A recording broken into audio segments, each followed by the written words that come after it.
नमस्कार, मैं हूं आपके साथ अली मतर। अपना बिहार में बात सबसे पहले कोरोना पर वैक्सीन वार की, जिसके तीसरे चरण की आज से शुरुआत हो गई है। तो पीएम मोदी ने तीसरे चरण के शुरुआत के साथ ही कोरोना की वैक्सीन लगवा ली है। आज सुबह पीएम मोदी एम्स पहुंचे, जहां उन्होंने कोरोना वैक्सीन की पहली डोज लगवाई। दिल्ली के एम्स अस्पताल में पीएम मोदी ने भारत बायोटेक की कोवैक्सीन की पहली डोज सुबह 6:25 पर लगवाई। इस दौरान पीएम मोदी 35 मिनट तक डॉक्टरों की निगरानी में रहे। पुडुचेरी की रहने वाले सिस्टर पी निवेदा ने उन्हें यह डोज दी। पीएम ने असमी गमछा पहना हुआ था और बिना किसी सुरक्षा के वो एम्स पहुंचे थे। पीएम मोदी को दूसरी डोज 28 दिन बाद लगाई जाएगी।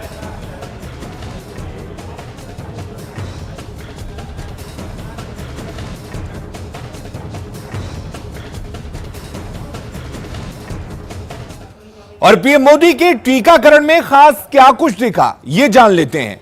सबसे पहले आपको बता दें कि पीएम मोदी ने असम का गमछा पहन रखा था, अपने गले में असम का गमछा डाल रखा था।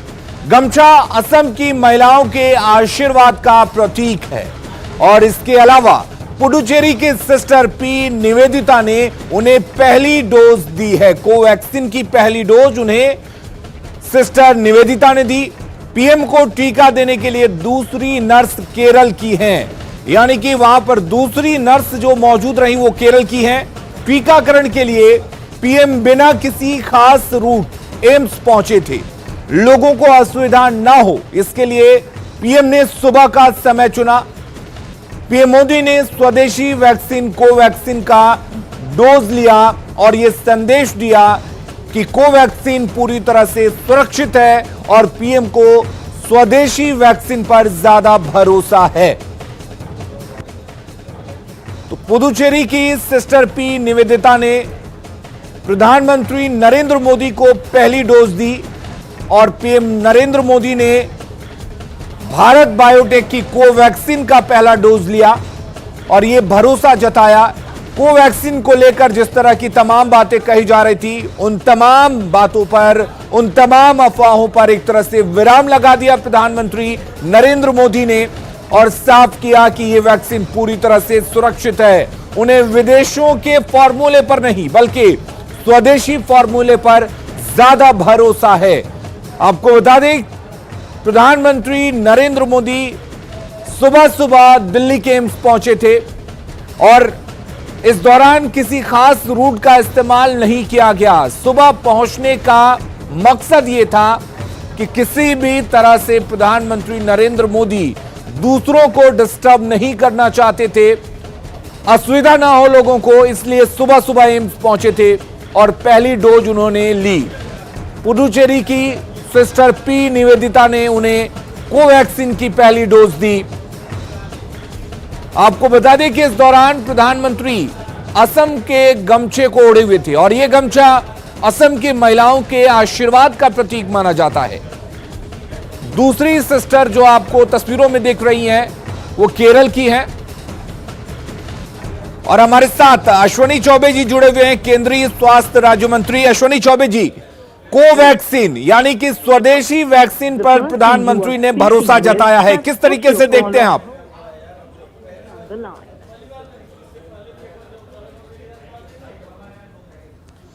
चलिए एक बार फिर से जुड़ने की कोशिश करेंगे केंद्रीय स्वास्थ्य राज्य मंत्री अश्विनी चौबे से और जानेंगे कि तीसरे चरण की शुरुआत के साथ ही प्रधानमंत्री ने कोवैक्सीन पर भरोसा जताया है।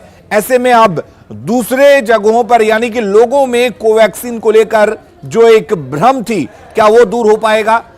और प्रधानमंत्री नरेंद्र मोदी ने स्वदेशी वैक्सीन पर ज्यादा भरोसा जताया। और आपको बता दें कि भारत बायोटेक की तरफ से कोवैक्सीन बनाई गई, जिसका पहला डोज आज प्रधानमंत्री नरेंद्र मोदी ने लिया। दिल्ली के एम्स में उन्हें पहला डोज दिया गया और इस दौरान सुबह सुबह प्रधानमंत्री नरेंद्र मोदी दिल्ली के एम्स पहुंचे थे। लोगों को असुविधा ना हो किसी तरह की, इसलिए सुबह सुबह बिना किसी खास रूट के प्रधानमंत्री नरेंद्र मोदी पहुंचे थे। तो आज पूरे देश में तीसरे चरण की शुरुआत हो रही है। हमारे साथ एक बार फिर से अश्विनी चौबे जी जुड़े हुए हैं। अश्विनी चौबे जी, प्रधानमंत्री नरेंद्र मोदी ने स्वदेशी वैक्सीन पर भरोसा जताया है। तीसरे चरण की शुरुआत हो रही है, किस तरीके से आप देखते हैं इसे? नहीं, ये बहुत प्रसन्नता की बात है कि पूरे देश में आज आम वरिष्ठ नागरिकों के लिए विशेषकर आज खुल गया है। टीकाकरण का काम पूरे जोश खोज से समूचे भारत में चल रहा है। आदरणीय प्रधानमंत्री जी ने जिस सरलता से सहजता से अचानक पहुंच करके टीका लेते हैं, ये देश और दुनिया के लिए एक अच्छा संदेश है। और मुझे लग रहा है कि जिस प्रकार से आज यह स्वदेशी वैक्सीन देश का बना हुआ और बहुत ही भरोसेमंद, बहुत ही अति विश्वसनीय, जिसमें प्रभावकारी भी है और निश्चित रूप से देश और दुनिया में इस वैक्सीन की मांग बढ़ गई है, ताकत हो रही है और ये संजीवनी बूटी बन करके आम लोगों के सुरक्षा कवच के लिए, ये आज कोविड की लड़ाई लड़ने के लिए, अंतिम कोविड की लड़ाई को लड़ करके इसे दूर भगाने के लिए एकमात्र कवच के रूप में वैक्सीन है। इस टीकाकरण का जो काम चल रहा है इसको हम लोग जरूर अपनाएं और आज तीसरे चरण का जो स्वदेशी हमारे वैज्ञानिकों का वैक्सीन है, हमारे ऐसे अनुसंधानकर्ताओं ने जो 8 महीने के परिश्रम से इस वैक्सीन को लाया, दोनों वैक्सीन अति विश्वसनीय है और असरदार है।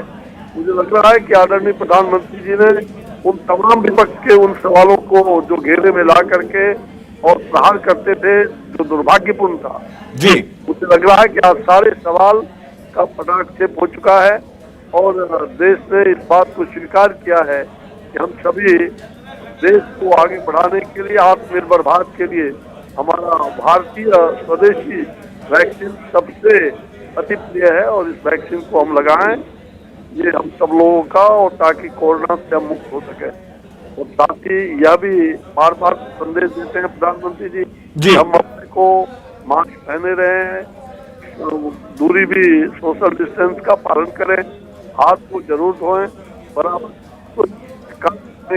आना चाहिए, जिसकी भी सुरक्षा हो और आम की भी सुरक्षा हो।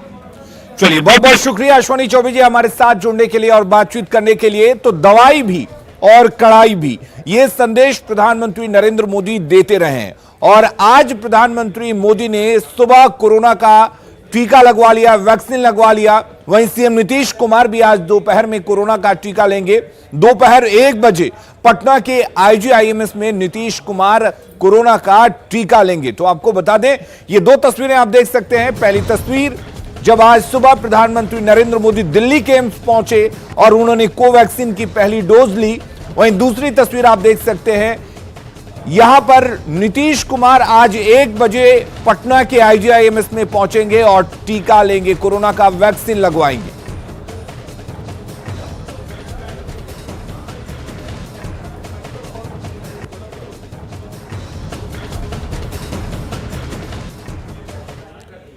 तो बिहार में तीसरे फेज के वैक्सीनेशन की शुरुआत हो गई है। कोविन पोर्टल पर करा सकते हैं आप रजिस्ट्रेशन। बड़ी खबर और बड़ी जानकारी हम आपको दे दें, 60 साल से ज्यादा उम्र के लोग वैक्सीन लेंगे। तीसरे चरण में 60 साल से ज्यादा उम्र के लोगों को कोरोना का टीका दिया जाएगा। 45 साल से अधिक बीमार लोग भी टीका ले सकेंगे। 50% निजी अस्पतालों में भी वैक्सीनेशन की सुविधा दी गई है। बिहार में फ्री में दिए जाएंगे कोरोना के वैक्सीन और 3 मार्च से सभी पीएचसी पर टीकाकरण का काम शुरू हो जाएगा। तो तीसरे फेज के तहत बिहार में कोरोना वैक्सीनेशन की शुरुआत तो हो गई है। आपको बता दें, इस फेज में 60 साल से ज्यादा के उम्र के लोग टीका लेंगे। वहीं 45 साल से ज्यादा के जो बीमार लोग हैं वो भी टीका ले सकेंगे।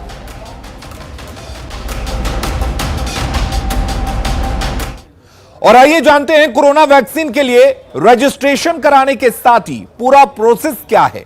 वैक्सीन के लिए कोविन ऐप पर आप अपना रजिस्ट्रेशन कराएं और आपको बता दें, कोविन ऐप पर अपना मोबाइल नंबर डालें। आपको कोविन ऐप पर अपना मोबाइल नंबर डालना होगा और उसके बाद आपको एक ओटीपी मिलेगा और ओटीपी मिलने पर ओटीपी से अपना अकाउंट बनाएं। ऐप पर आपको अपना नाम, उम्र और ये तमाम जानकारी देनी होगी। इसके साथ ही आपको एक फोटो पहचान पत्र भी अपलोड करना होगा।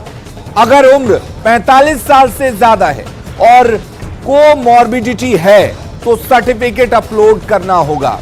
कोमॉर्बिडिटी के लिए 20 बीमारियों की पहचान की गई है। इसके बाद आपको टीकाकरण केंद्र और तारीख का चुनाव करना होगा।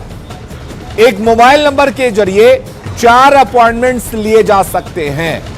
60 साल से ज्यादा के लोग फोन से रजिस्ट्रेशन करा सकते हैं और इसके लिए आपको कॉल सेंटर का नंबर 1507 डायल करना होगा।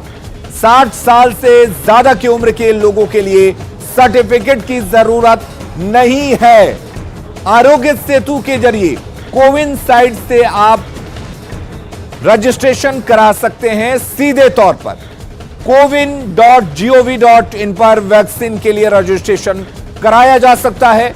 नजदीक के वैक्सीनेशन सेंटर पर भी रजिस्ट्रेशन करा सकते हैं। सरकारी अस्पतालों में वैक्सीनेशन मुफ्त होगा, वहीं प्राइवेट अस्पतालों में वैक्सीनेशन के लिए आपको चार्ज देना होगा। प्राइवेट अस्पतालों में टीका के लिए 250 रुपए देना होगा। 10,000 सरकारी केंद्रों पर वैक्सीनेशन का इंतजाम फिलहाल किया गया है। 20,000 प्राइवेट अस्पतालों में वैक्सीनेशन की व्यवस्था भी की गई है। और रुक करेंगे इस वक्त एक बड़ी खबर की। विधानमंडल में भी आज से टीकाकरण शुरू होगा। विधायक और विधान पार्षद टीका लेंगे। विधानमंडल के अधिकारी भी इस दौरान टीका लेंगे। और हमारे साथ साकेत जुड़े हुए हैं विधानमंडल से। साकेत, आज देखा जाए तो पूरे देश में तीसरे चरण के टीकाकरण की शुरुआत हो रही है, लेकिन अगर बिहार की बात करेंगे तो बिहार में माननीयों को भी टीका दिया जा रहा है। क्या कुछ तैयारी की गई है विधानमंडल में?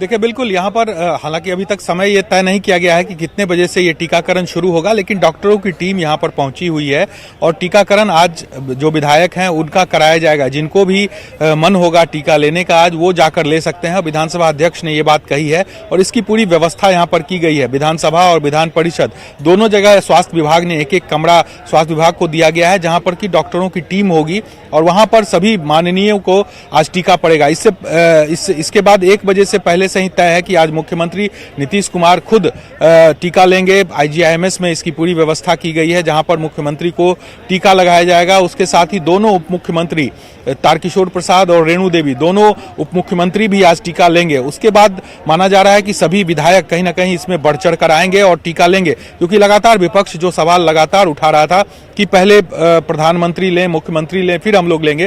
तो आज देखिए, प्रधानमंत्री ने आज सुबह सुबह टीका ले लिया कोरोना का। उसके बाद आज 1 बजे मुख्यमंत्री नीतीश कुमार भी लेंगे, दोनों उप मुख्यमंत्री भी टीका लेंगे। इसके बाद निश्चित तौर से जो विधायक हैं उनके ऊपर अब कोई इफ बट की स्थिति नहीं होगी, उन्हें अब टीका लेना होगा और विधानसभा में इसकी पूरी व्यवस्था की गई है। विधानसभा अध्यक्ष ने बाकायदा इसकी पूरी तैयारी कर रखी है। एक दिन पहले ही उन्होंने इसकी पूरी सूचना मीडिया को भी दी थी यानी कि तैयारी पूरी की गई है। बहुत बहुत शुक्रिया साकेत आपका तमाम जानकारी देने के लिए। तो विधानमंडल में भी माननीय विधानमंडल के अधिकारियों को आज टीका दिया जाएगा।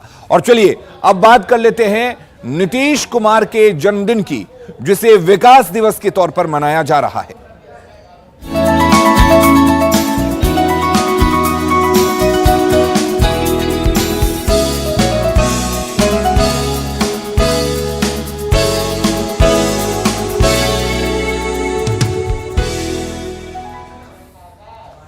तो सीएम नीतीश कुमार के जन्मदिन को जेडीयू विकास दिवस के तौर पर मना रही है। पटना में जेडीयू कार्यकर्ताओं ने जंक्शन के पास गरीब लोगों को दूध और मिठाई, बच्चों को किताबें और पेंसिल देकर मुख्यमंत्री के जन्मदिन को सेलिब्रेट किया। देखिए संवाददाता रवि एस नारायण की रिपोर्ट। मुख्यमंत्री नीतीश कुमार का आज 70वां जन्मदिन है और इस 70वें जन्मदिन को बिहार में विकास दिवस के रूप में मनाया जा रहा है। और एक तस्वीर देखिए, हम आपको दिखाते हैं।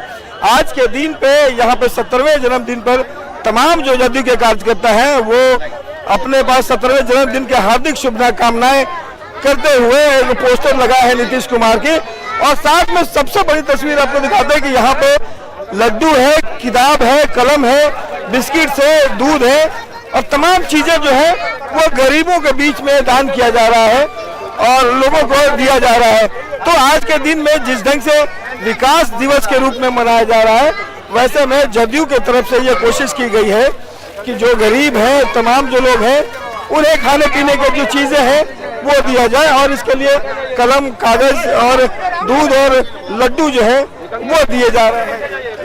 70वां जन्मदिन है, क्या बात है? अभी सबसे पहले हम लोग महावीर मंदिर में पूजा पाठ किए। माननीय मुख्यमंत्री जी का 70 वर्ष के लिए पूरे बिहार वासी की ओर से हम लोग ऐसे असहाय लोग जिसके बीच लोग नहीं आता है, हमारा सबसे खुशी होता है इन्हीं लोग के बीच आने में, इनको कुछ मुंह मीठा करने में। हम लोग उनके जन्मदिन को जो है विकास पुरुष के रूप में हम लोग मनाना चाह रहे हैं और विकास दिवस के रूप में मनाना चाह रहे हैं हम लोग। खुशी का माहौल है और कोशिश इस बात की जा रही है कि विकास दिवस के रूप में इसे मनाएं और तमाम ऐसे लोगों को जो जरूरतमंद है उन तक जरूरत की चीजें दे सके। पटना से रवि एस नारायण की रिपोर्ट। और आइए अब बताते हैं नीतीश के जन्म दिवस पर जेडीयू की तरफ से क्या कुछ खास तैयारी की गई है। जेडीयू के नेता पार्टी ऑफिस में 70 पाउंड का केक काटेंगे। आज नीतीश कुमार के जन्मदिन के मौके पर सबसे पहले जेडीयू नेता पार्टी ऑफिस में 70 पाउंड का केक काटेंगे। नेता और पार्टी कार्यकर्ता नीतीश के काम पर चर्चा भी करेंगे। नीतीश कुमार के काम पर चर्चा की जाएगी। नीतीश के विकास के कामों को लोगों तक कैसे पहुंचाया जाए, इस पर चर्चा होगी। लोगों तक पहुंचाने की कोशिश होगी। जेडीयू नेता काम की जानकारी के लिए मुहिम चलाएंगे। नीतीश कुमार ने विकास को लेकर जो काम किए हैं उसको लोगों तक कैसे पहुंचाया जाए, इसकी चर्चा होगी। विकास और नीतीश के व्यक्तित्व के बारे में लोगों तक जानकारियां पहुंचाई जाएंगी। लोगों को बताया जाएगा, कार्यकर्ताओं को बताया जाएगा। जेडीयू चिकित्सा प्रकोष्ठ स्वास्थ्य जांच शिविर भी लगाएगा। तो ये तमाम तैयारियां जेडीयू नेताओं की ओर से की गई हैं। किस तरीके से नीतीश कुमार का जन्मदिन आज मनाया जाएगा वो हमने आपको बताया। इधर गृह मंत्री अमित शाह ने सीएम नीतीश कुमार को जन्मदिन की बधाई दी है। ट्विटर पर सीएम को बधाई देते हुए अमित शाह ने लिखा है कि बिहार के मुख्यमंत्री नीतीश कुमार जी को जन्मदिन की हार्दिक शुभकामनाएं। आप बिहार के विकास और प्रगति के लिए ऐसे ही समर्पित भाव से कार्य करते रहें। मैं ईश्वर से आपके उत्तम स्वास्थ्य और दीर्घायु जीवन की कामना करता हूं। और जेडीयू नेता संजय झा ने सीएम नीतीश कुमार को जन्मदिन की बधाई दी है। उन्होंने ट्विटर पर लिखा है कि न्याय के साथ विकास और सुशासन के प्रतीक पुरुष, हम सबके मार्गदर्शक, बिहार का पुनर्निर्माण करने वाले लोकप्रिय मुख्यमंत्री नीतीश कुमार को जन्मदिन की हार्दिक शुभकामनाएं। हम आपके शतायु होने की कामना करते हैं ताकि आप बिहार और देश की सेवा करते रहें। तो राज्य के मुख्यमंत्री नीतीश कुमार का आज जन्मदिन है। नीतीश के जन्मदिन पर हम आपको नीतीश के बचपन की कहानियां सुनाएंगे। उस दौर की कहानियां जिसमें नीतीश नहीं, दोस्तों के मुन्ना थे।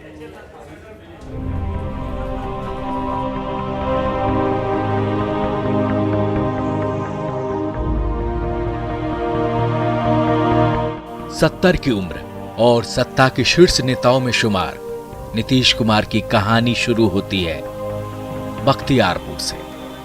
बख्तियारपुर पटना से 50 किलोमीटर दूर का वो छोटा सा कस्बा जहां मुख्यमंत्री नीतीश कुमार के बचपन का एक बड़ा वक्त बीता है। यहीं से शुरू होती है मुन्ना से मुख्यमंत्री नीतीश बनने की कहानी।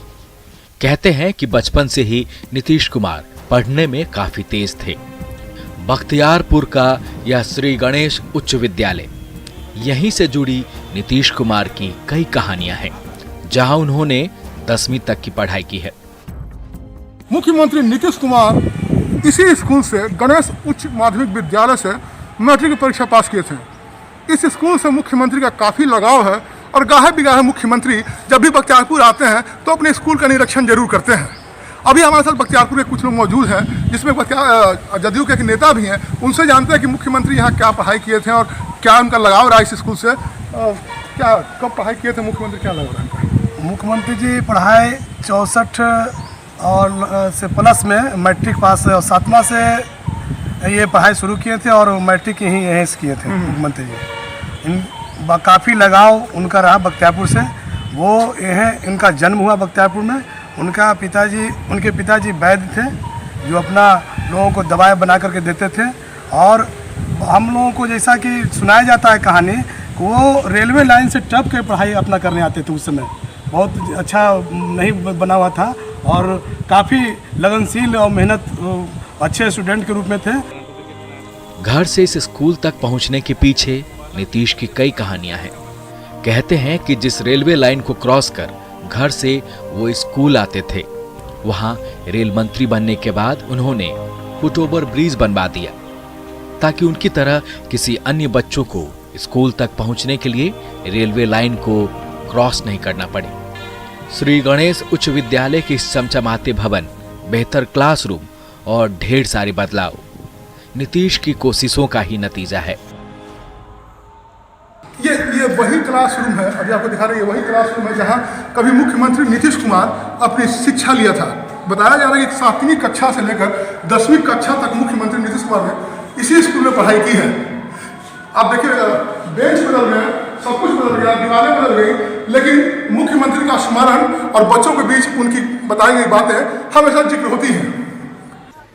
अब हम आपको उस गांव लिए चलेंगे जहां नीतीश के बचपन की कई यादें हैं। कल्याण बिघा, बख्तियारपुर से सटा एक छोटा सा गांव, नीतीश कुमार के दादाजी का घर। छुट्टियों में अक्सर नीतीश कुमार बख्तियारपुर से कल्याण बिघा ही आया करते थे। दोस्तों के साथ गुल्ली डंडा खेलना नीतीश को बचपन में काफी पसंद था। हाँ, खेल खेल में अगर बचपन में दोस्तों के बीच लड़ाई होती थी तो वो सभी को समझाते भी थे। सही रास्ते पर चलने की सीख वो बचपन से ही दोस्तों को दिया करते थे। मिलने सुनने में कोई लड़ाई झगड़ा करते थे, उसको मिला सुलह कर देते थे कि लड़ाई झगड़ा काहे के लिए करते थे। एक जगह हम लोग रहिए, मिलिए, खेलिए, कूदते,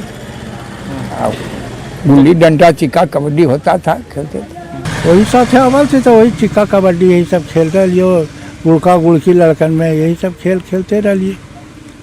तो जैसा बताया जाता है कि वो तेल लगाते थे शरीर में, उसके बाद तेलवा लगा के अब बेंगवा जैसे कैसे ऐसे हाथ पकड़ के उछला ना, वैसी ज़्यादातर उछला थी। वही उनका प्रिय उछलना ज़्यादा प्रेम वाले, मतलब कि मेढक खेल ज़्यादा। हाँ। और तो यही सब चाहवे के लिए कि यही सब खेल खेला लिए। नीतीश कुमार को खाने का भी बड़ा शौक था। जब भी वे कल्याण बिघा अपने दादा के घर आया करते थे, घर के केयरटेकर से खाने की डिमांड करते थे। मसूर की अंकुरी, चूड़ा, रोटी सब्जी नीतीश को पसंद है। और नीतीश की इस पसंद के बारे में जो बता रहे हैं, उनकी माने तो नीतीश शाकाहारी भोजन पसंद करते हैं। कि आते थे तो खाने पीने के लिए प्रेमी जी से कि तब क्या खाइएगा मालिक, तो मसूरी का अंकुरी और चूड़ा दिन में, फिर चावल के भुंजा, फली की भुंजा, कभी कभी वो भी, और रात में रोटी सब्जी और दिन में चावल। तो मांसाहारी भोजन नहीं, मांसाहारी तो बचपने से नहीं कभी खाए थे। अच्छा। वो नाम ठिकाना उसमें नहीं जानते। अब कल्याण बिघा में नीतीश के साथ जिन्होंने बचपन बिताया, उनके लिए नीतीश सिर्फ मुन्ना थे। वो मुन्ना जो जिंदगी की सीख देता था और दोस्तों को सही रास्ते बताते बताते कब सत्ता की कुर्सी पर बैठकर राज्य की जनता के लिए भी काम करेगा, ये कभी सोचा नहीं था।